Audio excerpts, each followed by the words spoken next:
సుమన్ టీవీలో మీ business promotions కోసం ఈ కింది నెంబర్ను సంప్రదించగలరు.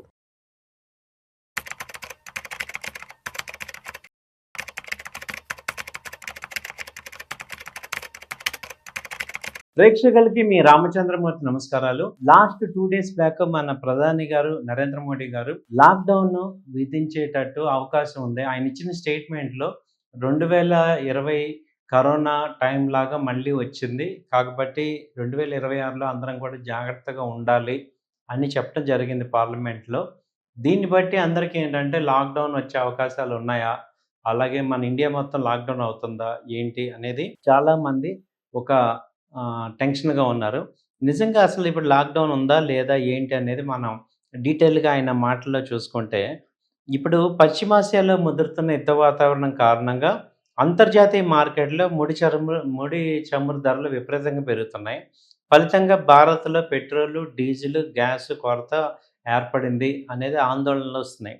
దీనికి తోడు దేశవ్యాప్తంగా మళ్ళీ లాక్‌డౌన్ విధిస్తారంటే ఈ సోషల్ మీడియాలో వస్తున్నాయి.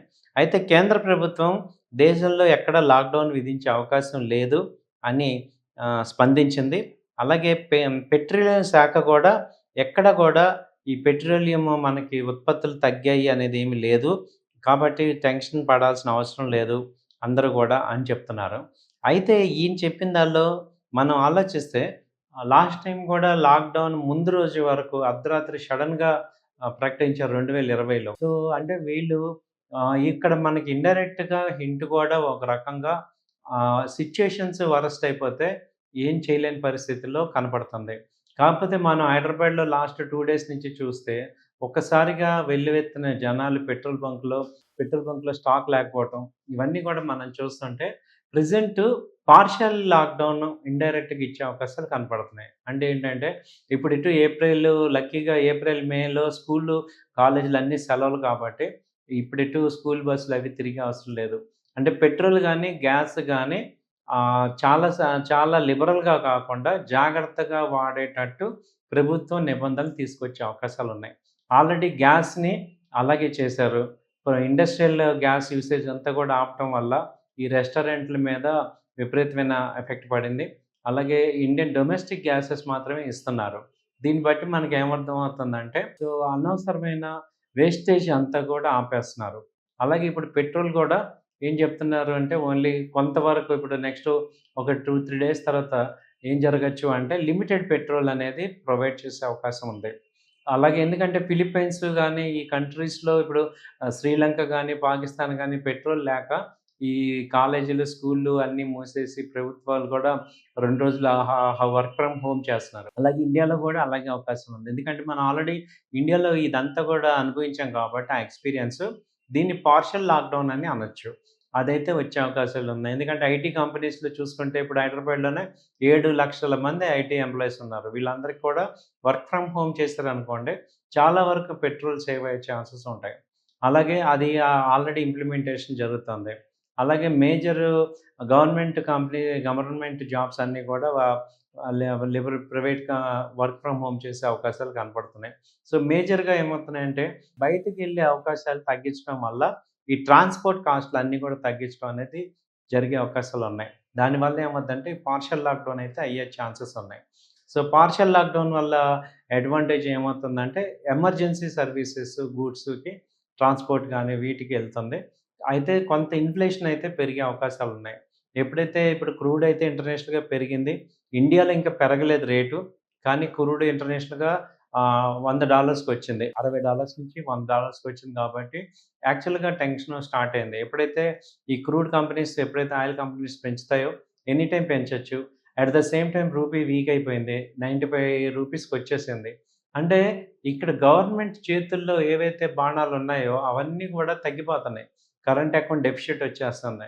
సో, ఇంపోర్ట్ తగ్గించుకోవాలి. ఇంపోర్ట్ తగ్గించుకోవాలి. అట్ ద సేమ్ టైము ఈ యొక్క యూసేజ్ తగ్గించాలి. డిమాండ్ తగ్గించాలి. రేటు పెంచకుండా.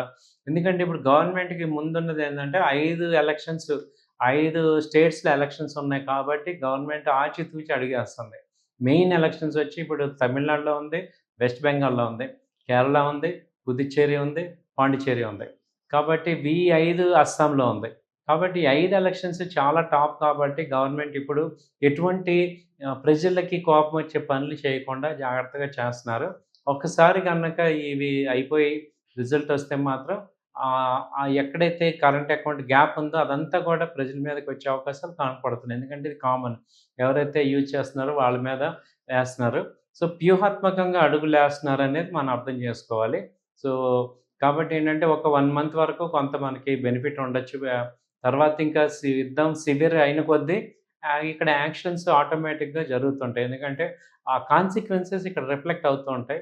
సో, గవర్నమెంట్ కూడా ఏం చేయలేని పరిస్థితి. ఎందుకంటే మన ఇండియా మొత్తం డిపెండ్ అయిందే ఓన్లీ ఎనర్జీ సెక్టర్ మీద. అయితే దీని ద్వారా అడ్వాంటేజ్ ఏంటంటే ఇప్పుడు ఎలక్ట్రికల్ వెహికల్స్‌కి బాగా డిమాండ్ పెరిగి చాలామంది ఇప్పుడు ఎలక్ట్రికల్ వెహికల్స్‌కి కన్వర్ట్ అయ్యే ఛాన్స్ ఉంది.